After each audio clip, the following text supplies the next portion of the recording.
Finally তোমাদের জন্য আরেকটি চ্যানেল নিয়ে হাজির হলো বিডি স্টোরি স্টার। এখানেও পেতে যাচ্ছ মারদাঙ্গা আর রক্ত হিম করা সব হরর, থ্রিলার আর অ্যাকশন কমান্ডো মুভির এক্সপ্লেনেশন। আজকে যে মুভি তোমাদের জন্য নিয়ে হাজির হয়েছি তার কোনো ইন্টার দরকার লাগবে না। জ্যাসন স্ট্যাথাম মানেই ধুমধুমা অ্যাকশন আর কঠিন থ্রিলারে ভরপুর। সেই সাথে আজকে রয়েছে দুনিয়ার সবথেকে বেশি সুপারস্টার একই মুভিতে। তো বুঝতেই পারছো কোন লেভেলের হতে চলেছে আজকের এক্সপ্লেইন। মুভির নাম এক্সপেন্ডেবল 1। যেহেতু চ্যানেলটা একেবারেই নতুন তাই সবার কাছে অনুরোধ রইল সাবস্ক্রাইব করে পাশে থাকার জন্য। তাহলে চলো পেঁচাল বন্ধ করে শুরু করা যাক আজকের এক্সপ্লেনেশন। মুভির শুরুতেই আমরা গভীর রাতের বেলা সমুদ্রের মাঝে একটি কার্গো জাহাজ দেখতে পাই, আর জাহাজের ভেতরে দেখা যায় একটি জলদস্যুর গ্যাং মিলে ওই জাহাজে থাকা ক্রুদের বন্দী বানিয়ে নিয়েছে। সেই সাথে পুরো জাহাজটাই তারা কবজা করে নিয়েছে। সেই জাহাজ থেকে জলদস্যুর লিডার ভিডিও বার্তায় জানায় যদি 24 ঘন্টার মধ্যে তাদের 3 লাখ টাকা না দেওয়া হয় তবে জাহাজের কেউ আর জীবিত থাকবে না। সেই সাথে এই জাহাজটাও তারা ধ্বংস করে দিয়ে সেখান থেকে চলে যাবে। এই ঘটনার 30 মিনিটের মাথায় জলদস্যুদের সবার বুকে লাল রঙের লেজার এসে পয়েন্ট হয়। তারাও বোঝা যায় আশেপাশে হয়তো আর্মি বা নেভি সিল চলে এসেছে। এবার দেখা যায় জাহাজের কেবিনেটের ওপর থেকে বেশ কয়েকজন লোক মারাত্মক ডেজার গান দিয়ে তাদের পয়েন্ট করে রেখেছে। এখন এরা কারা আর কোথায় থেকে আসলো আর তাদের পরিচয় বাকি সেটা একটু পরেই বলছি। আগে দেখে নাও এরা আসলে কি মারাত্মক জিনিস আর এই জলদস্যুদের সাথেই বা তারা কি করেছিল। ওই টিমের মধ্যে একজন টাকার ব্যাগ নিচে ফেলে দেয় আর হোস্টেস থাকা সবাইকে ছেড়ে দিতে বলে। তবে জলদস্যুর লিডার জানায় তোরা যখন 3 লাখ টাকা দিতে পারিস তাহলে আরো 2 লাখ টাকাও দিতে পারবি। মানে তারা এবার সোজা কথায় 5 লাখ টাকা চেয়ে বসে এই কমান্ডো টিমের কাছে। এখন এসব শুনে টিমের লিডার জানায় ঠিক আছে তোদেরকে সব টাকাই দেওয়া হবে, আগে জাহাজের ক্রুদের ছেড়ে দে। কিন্তু জলদস্যুর লিডার কোনোভাবেই টাকা ছাড়া ছেড়ে দিতে রাজি হয় না। এই সব চলার মধ্যে ওই টিমের আরো একজন আসে আর কোনো রকম কথা ছাড়াই গ্রেনেড লঞ্চার দিয়ে ফায়ার করে বসে জলদস্যুর লিডারকে, আর এক ফায়ারে তাকে একদম ছাতু করে দেয়। এই ঘটনায় টিমের বাকিরাও শুরু করে উড়াধুরা স্নাইপার শট। মাত্র কয়েক সেকেন্ডেই তারা সকল জলদস্যুদের মেরে ফালাফালা করে দিতে থাকে। তবে জাহাজের অন্যদিকে থাকা আরো একদল এসে আবারও জাহাজের ক্রুদের বন্দি করে নেয়, আর সেই পূর্বের 3 লাখ টাকাই ফেরত চায়। আর যদি তারা বেশি চালাকি করতে চায় তবে এক কোপে ক্রুদের মাথা নামিয়ে দেওয়ার হুমকি দেয়। কিন্তু এবার টিমের একজন জানায় এদের কোনো টাকাই দিব না। সে অন্যজনকে ইশারায় জানায় তুই পেছনের দুজনকে টপকে দিবি আর আমি সামনের গুলাকে একসাথে খেয়ে দেব। এসব বলতে বলতেই তারা 5 জনে একসাথে মিলে 60 ফায়ার করে সবাইকে একসাথে সইয়ে দেয় আর পুরো জাহাজ সহ ক্রুদের নিরাপদে রেস্কিউ করে নিতে সক্ষম হয়। তবে এই টিমের সেই গ্রেনেড লঞ্চার সদস্য একজন জলদস্যুকে জীবিত ধরতে সক্ষম হয়। এখন সে চায় ওই জলদস্যুকে ফাঁসিতে ঝুলিয়ে মারবে। এই লোকটা এই টিমের সব থেকে ঘাড়তেরা মার্কা লোক। যাই হোক টিমের লিডার তাকে এসব করতে নিষেধ করে, কারণ এসব তাদের নিয়মের বাহিরে। কিন্তু সে তার কোনো কথাই শুনে না, তাই তাকে থামাতে যায় টিমের আরো এক সদস্য। তবে সে তাকেও মেরে তার গলায় ছুরি ধরে। এবার এসব থামাতে স্বয়ং টিমের লিডার ওপরে চলে আসে আর সেই লোকের মাথায় গান তাক করে এসব করতে নিষেধ করে। সেই সাথে তাকে ফাইনাল ওয়ার্নিং জানিয়ে দেয়। ফলে সে বাধ্য হয়ে তার টিমের সদস্যদের ছেড়ে দেয় আর তারা সবাই মিলে সেই জাহাজ নিয়ে নিরাপদে ফিরে আসে। এবার চলো জেনে নেওয়া যাক এরা আসলে কারা আর এদের পরিচয় বাকি। এরা টোটাল 5 জনের একটি টিম, যারা সবাই এক একটা মারাত্মক অ্যাসাসিন। মানে বলতে পারো কেউ কারো থেকে একটুও কম না। তবে তারা অ্যাসাসিন হলেও এরা শুধুমাত্র টাকার বিনিময়ে ভালো কাজগুলো করে থাকে, যারা নিজেদের এক্সপেন্ডেবল নামে পরিচয় দেয়। এই টিমের লিডারের নাম বার্নি রোজ। এই টিমের সবথেকে সুপার অ্যাসাসিন লি ক্রিসমাস, যার কোনো শট বা টার্গেট ভুলেও মিস হয় না। এছাড়া আরো 2 জন সদস্য হলো ইয়াং ও চেসার। আর এই টিমের সবথেকে ঘাড়তেরা মার্কা সদস্যের নাম গানার, যে সবকিছুই তার নিজের মর্জি মতো করে থাকে। এই হলো এই পুরো এক্সপেন্ডেবল টিমের পরিচয় পর্ব। এবার চলো দেখে নেওয়া যাক এরা পরের বার কোন মিশনে নামতে যাচ্ছে। জাহাজ রেস্কিউ করার পরে তারা যখন নিজেদের ডেরায় ফিরে যাচ্ছিল, প্লেনের মধ্যে দেখা যায় টিমের লিডার বার্নি ঘাড়তারা মার্কা গানারকে বেঁধে রেখেছে। তবে সেখানে লি এসে উপস্থিত হয় আর এবারের মতো তার হাতের বাঁধন খুলে দেয়। সেই সাথে তাকে প্রমিসও করায় সে যেন দ্বিতীয়বার তাদের গ্রুপের রুলস না ভঙ্গ করে। তবে গানার লিয়ের কোনো কথার উত্তর দেয় না, বরং তার মধ্যে এক ক্রোধের আগুন আমরা দেখতে পাই। মানে সামনে হয়তো সে তার টিমের সাথেই ভয়ানক কিছু করতে চলেছে। যাই হোক, সবাই এই মিশন কমপ্লিট করে ফিরে আসার পরে লি সোজা চলে আসে তার গার্লফ্রেন্ডের বাসায়। তবে মজার ব্যাপার হচ্ছে তার গার্লফ্রেন্ড ছিল ম্যারিড। ফলাফল, বাহিরে প্রেম বিনিময় করার সময় রুমের মধ্যে থেকে তার গার্লফ্রেন্ডের হাজবেন্ড বেরিয়ে আসে আর তাদের দুজনকেই হাতে নাতে কট দিয়ে দেয়। এই কাহিনী দেখে লি তো পুরাই ছ্যাঁকা খেয়ে বসে। তবে সে তার গার্লফ্রেন্ডকে কিছু না বলেই সেখান থেকে চলে আসে তাদের আড্ডাখানায়। এখানে আমরা একজন ট্যাটুম্যানকে দেখতে পাই যার নাম স্যাম। মূলত এই স্যাম নামের লোকটাই এই অ্যাসাসিন গ্রুপের জন্য কাজ খুঁজে নিয়ে আসতো, আর সে নিজেও একসময় এই টিমের সদস্য ছিল। তবে বর্তমানে সে বিয়ে শাদী করে নিয়েছে আর বইয়ের কড়া শাসনের ভয়ে এই টিম থেকে বেরিয়ে এসেছে। যাই হোক, স্যাম জানায় এবার এক বড় পার্টি এসেছে নতুন এক মিশন নিয়ে। তবে এই মিশন খুবই ডেঞ্জারাস ছিল, তাই আমি তাকে ফিরিয়ে দিয়েছি। যদি তোরা এই মিশন নিতে চাস তবে নিজেরাই যে ক্লায়েন্টের কাছ থেকে কাজ বুঝে নিতে হবে। এসব শুনে লি জানায়, আরে ধুর, আমরা কোনো মিশনেই না বলি না। সে তার লিডারকে জানায়, বস আপনি যে ডিল ফাইনাল করে আসেন, বাকিটা আমি খেলার মাঠে দেখে নিব। লি এর কথা মতো বার্নি চলে আসে সেই ক্লায়েন্টের কাছে। এই লোকের নাম মিস্টার কর্টস। বার্নি মিশনের কথা জিজ্ঞেস করলে মিস্টার কর্টস জানায়, দাঁড়াও, আরও একজন আসবে। দুজনের মধ্যে যাকে বেশি পাওয়ারফুল মনে হবে আমি তাকেই এই মিশন দেব। একটু পরে দেখা যায় আরও একজন অ্যাসাসিন আসে যার নাম স্ট্রেঞ্জ। এই লোকটাকে একটু পয়েন্ট করে রেখো, সামনের এপিসোডগুলোতে কাজে আসবে। যাই হোক, এখানে বার্নিকে দেখে স্ট্রেঞ্জ জানায়, আমি এসব ছোটখাটো মিশন হাতে নেই না। তাই তিনি এই মিশন বার্নিদের টিমকেই দিয়ে দিতে বলে সেখান থেকে চলে যায়। এবার বার্নি পুরো মিশনের ডিটেলস তার কাছ থেকে শুনে নিতে থাকে।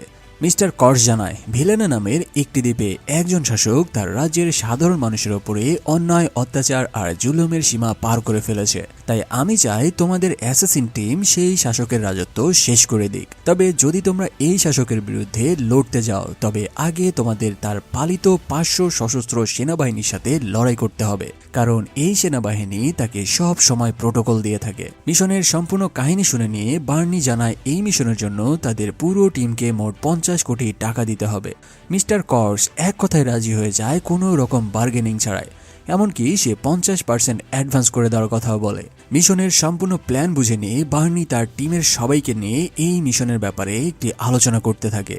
এখানে সবাই জানায় তারা মাত্র 5 জন মিলে কিভাবে উগ্র 500 সশস্ত্র সেনাবাহিনীর সাথে লড়াই করতে পারে। এটা কোনোভাবেই সম্ভব নয়, তাই সবাই জানায় এই মিশন ক্যান্সেল করে দিতে। তবে লি এসে জানায়, আমি দেখাচ্ছি কিভাবে করা সম্ভব।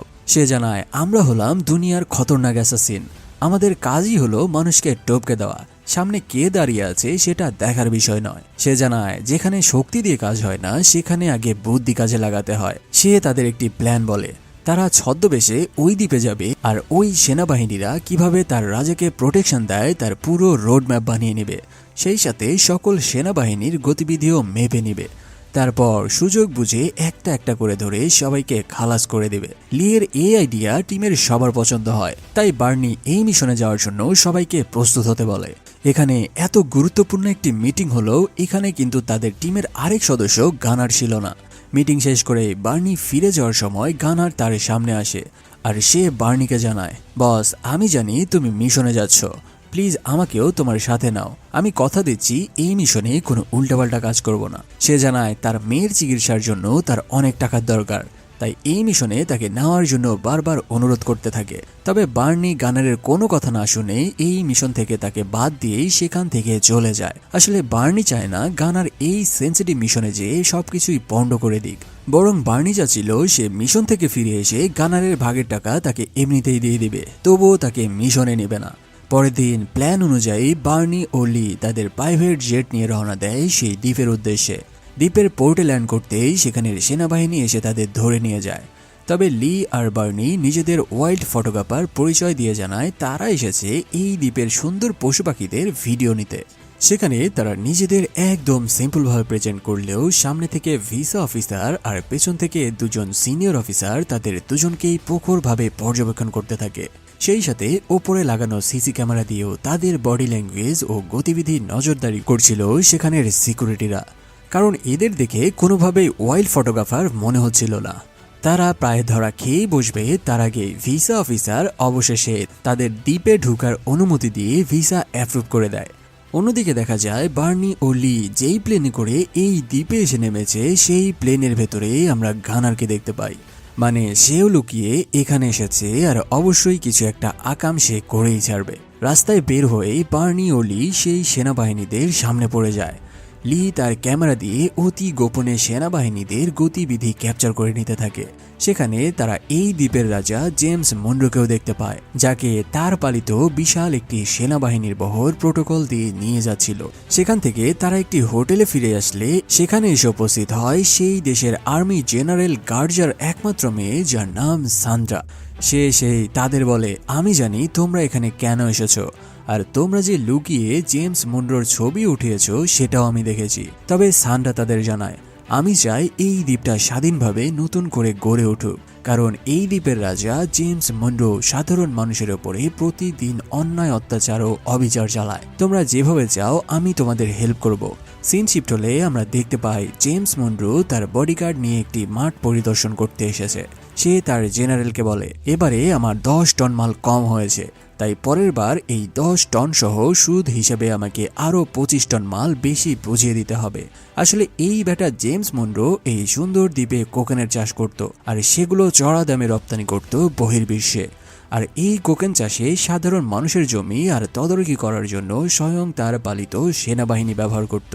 এদিকে সান্ড্রা বার্নি ও লিকে এসব কথা বলতে বলতে তাদের দুজনকেই নিয়ে আসে সেই জায়গায় যেখানে এই সব কোকেনের চাষ করা হতো।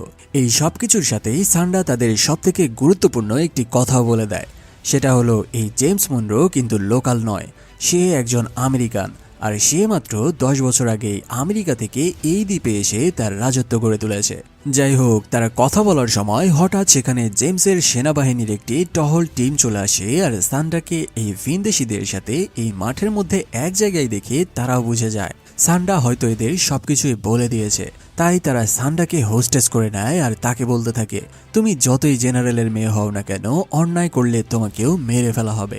এই সবকিছু দেখে লিয়ের মাথা গরম হয়ে যায়। তবে সে নিজের রাগ সামলে নেয় আর সেই সেনাবাহিনীদের জানায় সান্ড্রাকে ছেড়ে দিতে। কিন্তু সেনাবাহিনীরা যখন সান্ড্রার উপরে টর্চার চালাতে উদ্যত হয়, তখন সে নিজের রাগ সামাল দিতে না পেরে সজোরে তার চাকু ছুঁড়ে মারে তাদের একজনের ঘাড়ে। আর এই কাহিনী দেখে বার্নিও আর চুপ না থেকে সেও তার গান বের করে শুরু করে উরুম ধুরুম ফায়ারিং। আর এদিকে লি একাই তার চাকু দিয়ে সবাইকে কেটে শুইয়ে দেওয়া শুরু করে। তোমরা তো ভালো করে জানো এই টাকলা লোকটা কি সাংঘাতিক মানুষ। মাত্র কয়েক মিনিটেই তারা দুজনে সেখানে 7-8 জন সেনাবাহিনীকে মেরে মাটিতে শুইয়ে দেয় আর সান্ড্রাকে নিয়ে দ্রুত তাদের প্লেনের দিকে যাওয়া শুরু করে। তবে রাস্তার মাঝখানে সান্ড্রা জানায় সে তার এই সুন্দর গ্রাম ছেড়ে কোথাও যাবে না। মাঝ রাস্তায় এরকমভাবে বেঁকে বসায় বার্নি জানায় লি যেন সান্ড্রাকে কোনোভাবে প্লেনে তুলে নিয়ে বসে। ফলে সে গাড়ি নিয়ে একাই সেনাবাহিনীদের বিভ্রান্ত করাতে অন্যদিকে চলে যায়। বার্নি চলে যাওয়ার পরে সান্ড্রা সেই একই রকমভাবে তেরামি করতে থাকে। সে এক পর্যায়ে লি এর হাত থেকে পালিয়ে দৌড়ে চলে যায়। এখন লি আর বার্নি যাদের মেরেছে তারা তো সাধারণ কেউ না, তারা হলো স্বয়ং আর্মি। তাই নিজের যান বাঁচাতে লি একাই প্লেনে উঠে বসে আর ফাইনালি প্লেন স্টার্ট করে দেয়। এদিকে বার্নি সেনাবাহিনীদের ঘোল খাইয়ে আবারও ঘুরে তার প্লেনের দিকে দৌড় লাগায়। তবে তার পেছনে এই দ্বীপের সেনাবাহিনীর একটি দল তেড়ে আসা শুরু করে। একদম লাস্ট স্টেজে বার্নি তার প্লেনের দরজা ধরতে সক্ষম হয় আর নিজেও ফাইনালি প্লেনে উঠে বসে। প্লেনে উঠে যাওয়ার পরে বার্নি জানতে পারে সান্ড্রা এই দ্বীপেই থেকে গেছে। এখন বার্নি বুঝতে পারে যদি সেনাবাহিনীর দল সান্ড্রাকে খুঁজে পায় তাহলে নিশ্চিত মেরে ফেলবে। তাই সে লিকে জানায় প্লেন আবারও ঘুরিয়ে নেওয়ার জন্য। বার্নি জানায় চলেই তো যাব, যাওয়ার আগে শালাদের একটু বুঝিয়ে আসি যে আমরা কোনো সাধারণ মাল নয়। লি প্লেনের স্টিয়ারিং হুইল বার্নির হাতে ছেড়ে দিয়ে সে চলে আসে প্লেনের সানরুফে। এবার সে সানরুফ থেকে তার মেশিন গান দিয়ে শুরু করে সেনাবাহিনী টিমের ওপরে উরুম ধুরুম ফায়ারিং। শুধু এটাই না, দ্বিতীয়বার ইউটার্ন নিয়ে এসে প্লেনের ফুয়েল ট্যাঙ্ক থেকে তেল ছিটিয়ে দেয় সেনাবাহিনীদের ওপরে। আর লি তার হাতে থাকা গান বের করে সেই তেলের ওপরে ফায়ার করে বসে। ফলে বিশাল বিস্ফোরণ হয়ে সেখানে থাকা এক দল সেনাবাহিনী তাদের প্রাণ হারায়।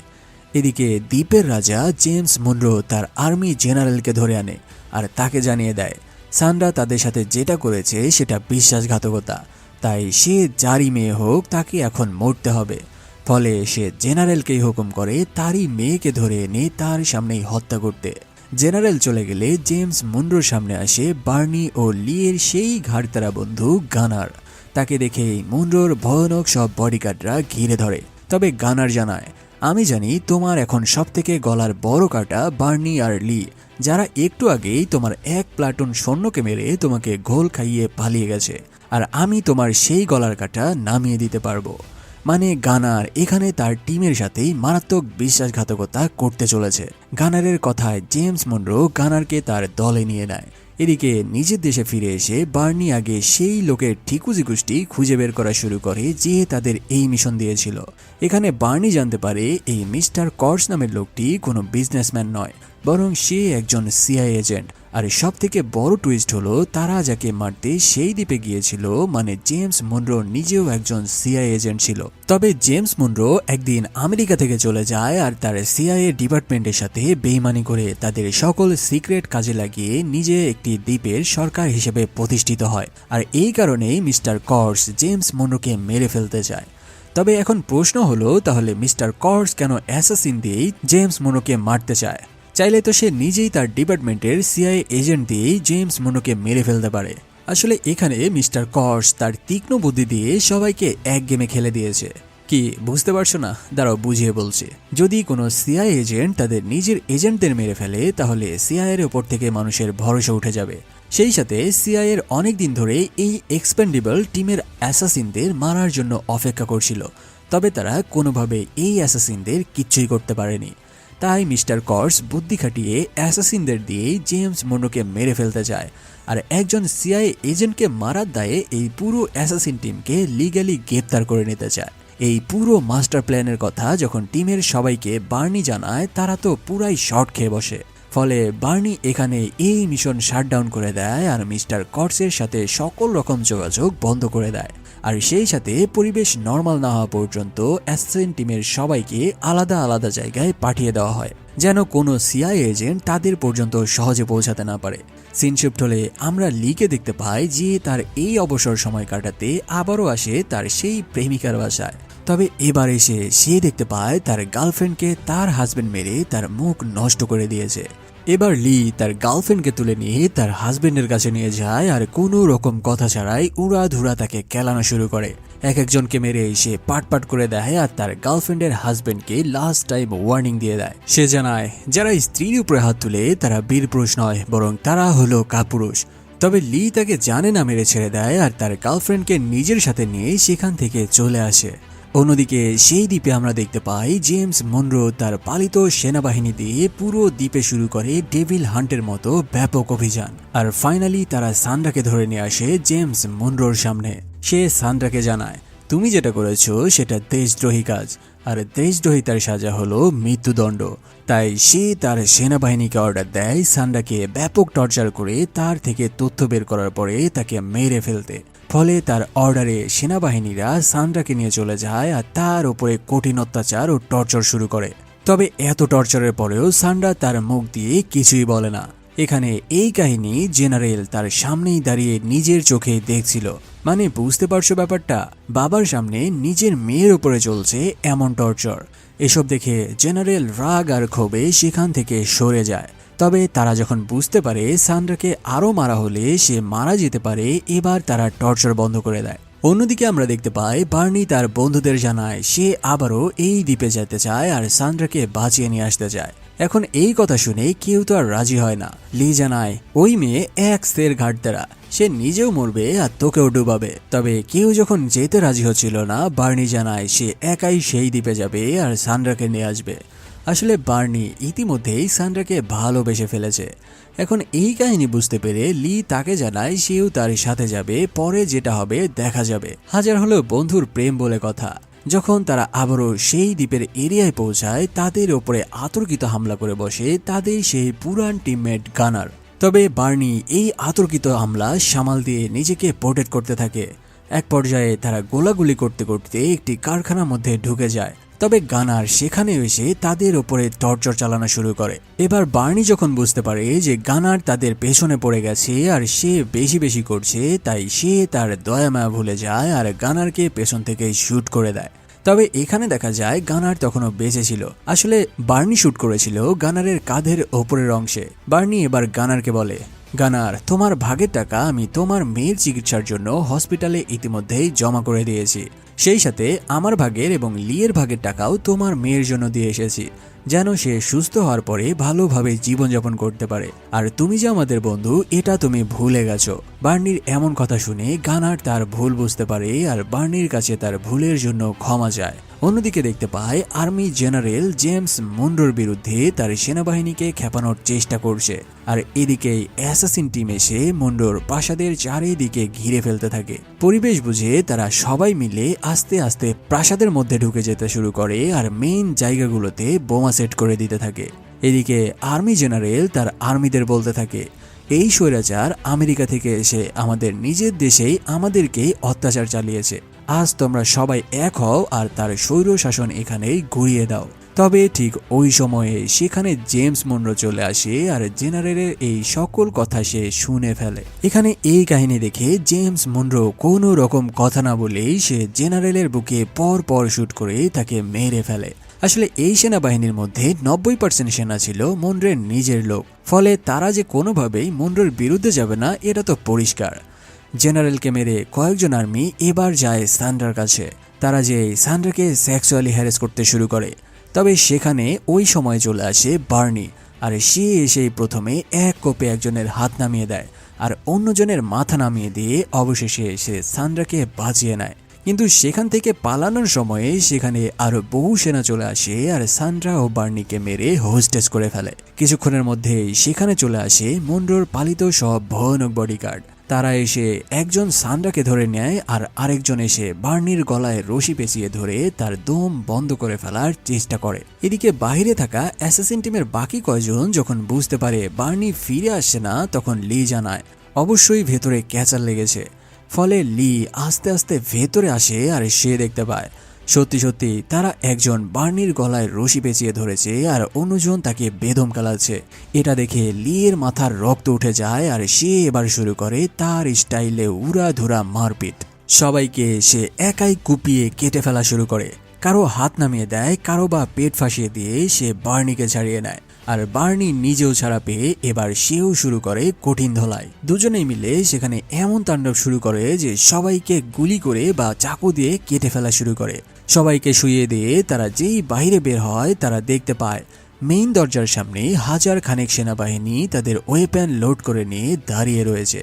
আর তাদের দেখা মাত্রই শুরু হয় তাদের ওপরে তুমুল ফায়ারিং। সেখানে হাজার খানেক সৈন্য মিলে তাদের ওপর এত পরিমাণ ফায়ার করছিল যে এক পা আগানো মানে নিশ্চিত তারা ঝাঁঝরা হয়ে পড়বে। ফলে ফাইনাল খেলার জন্য এবার লি বার্নিকে চেঁচিয়ে বলে, দে পুরো বিল্ডিং উড়িয়ে দে। লিয়ের কথা শুনে বার্নি তার হাতে রাখা রিমোট প্রেস করে দেয় আর তাদের লাগানো সেই বোমাগুলো একে একে ব্লাস্ট হয়ে পুরো বিল্ডিং উড়ে যায় চোখের পলকে। এই সুযোগ কাজে লাগিয়ে তারা চারিদিকে একে একে ছড়িয়ে যায় আর একটা একটা করে ধরে সবাইকে উড়িয়ে দেওয়া শুরু করে। হঠাৎ বার্নি দেখতে পায় জেমস মুন্ডো সান্ড্রাকে হোস্টেস করে নিয়ে সেখান থেকে পালিয়ে যাচ্ছে। তবে তারা যখন মনুর দিকে আগানো শুরু করে সেখানেও মুন্ডোর আরো বডিগার্ড চলে আসে আর বার্নি ও লিয়ের ওপরে ঝাঁপিয়ে পড়ে। কিন্তু এই বডিগার্ডগুলো তো জানে না যে এরা কি ভয়ানক অ্যাসাসিন। লি আর বার্নি একাই সবাইকে খতম করে দিতে থাকে। এক পর্যায়ে দেখা যায় মুন্ডোর জন্য হেলিকপ্টার রেডি করা হচ্ছে, আর যদি সে একবার সান্ড্রাকে নিয়ে হেলিকপ্টারে উঠে বসে তাহলে সে আর সান্ড্রাকে বাঁচাতে পারবে না। তাই লি একটি মর্টার শেল ছুঁড়ে মারে হেলিকপ্টারের রোটরের দিকে, আর বার্নি সেই মর্টার শেল বরাবর শুট করে দিলে ভয়ানক এক বিস্ফোরণে মুন্ডোর পুরো হেলিকপ্টার ধ্বংস হয়ে যায়। জেমস মুন্ডো যখন বুঝতে পারে আশেপাশে তার আর কোনো বডিগার্ড জীবিত অবস্থায় দাঁড়িয়ে নাই, এবার সে নিজেকে বাঁচাতে সান্ডার মাথায় গান লাগায়। মুন্ডো বার্নিকে জানায় তার গান ডাউন করতে, তা না হলে সে সান্ডার মাথা উড়িয়ে দেবে। ফলে বাধ্য হয়ে বার্নি তার গান নিজে নামিয়ে নেয় আর এই সুযোগে মুন্ডো বার্নির বুকে পর পর শুট করে দেয়। তবে বার্নি আবারও উঠে দাঁড়ালে মুন্ডো আবারও শুট করতে যাবে। তার আগে বার্নি জানায় তোর সাথে আমার কোনো ঝামেলা নাই, তুই জাস্ট সান্ডাকে ছেড়ে দিয়ে এখান থেকে চুপচাপ চলে যেতে পারিস। মুন্ডো বলে তাহলে এই মেয়েই হলো সকল ঝামেলার মূল কারণ, তাই না? এটা বলে সে সান্ডার মাথায় গান ধরে শুট করার জন্য। ঠিক ওই সময়ে পেছন থেকে একটি চাকু এসে ঢুকে যায় মুন্ডোর বুকের মধ্যে, আর একই সাথে বার্নি তার গান তুলে নিয়ে ফাটাফাট শুট করে দেয় মুন্ডোর বুকে। এবার দেখা যায় পেছনে থেকে সেই চাকু মেরেছিল লি। একসাথে বুলেট আর চাকু খেয়ে এখানেই সমাপ্ত হয় স্বৈরাচার শাসক জেমস মনরোর রাজত্ব। মুভির লাস্টের সিনে আমরা জানতে পারি বার্নি তার ভালোবাসার কথা সান্ড্রাকে জানিয়ে দেয়, আর সান্ড্রার স্বপ্ন পূরণের জন্য এই দ্বীপ নতুন করে সাজিয়ে তোলার জন্য সান্ড্রাকে এখানে রেখে যায়। সে জানায় সে একটি কাজ শেষ করে খুব দ্রুত আবারও সান্ড্রার কাছে ফিরে আসবে। আমেরিকায় ফিরে দেখা যায় তারা অ্যাসাসিন টিমের সবাই একসাথে মিলিত হয়েছে আর নতুন আরেক মিশনের জন্য প্রিপারেশন নিচ্ছে। আর এখানে এই মুভির সমাপ্ত হয়। এই এক্সপেন্ডেবল সিরিজের মোট 4টা মুভি রয়েছে, আর কোনোটাই কারো থেকে কম নয়। এই ভিডিও যদি তোমাদের ভালো লাগে তবে বাকি 3টে মুভির এক্সপ্লেন নিয়ে হাজির হব এই চ্যানেলে। যেহেতু চ্যানেলটি একেবারেই নতুন তাই একটি সাবস্ক্রাইব করে দেওয়ার অনুরোধ রইল। এই চ্যানেলে পেয়ে যাবে আনকমন ও নতুন সব মুভির এক্সপ্লেনেশন। দেখা হচ্ছে খুবই দ্রুত মারাত্মক আরও এক মুভির এক্সপ্লেনেশন ভিডিও নিয়ে। সে পর্যন্ত ভালো থাকো, সুস্থ থাকো, ধন্যবাদ।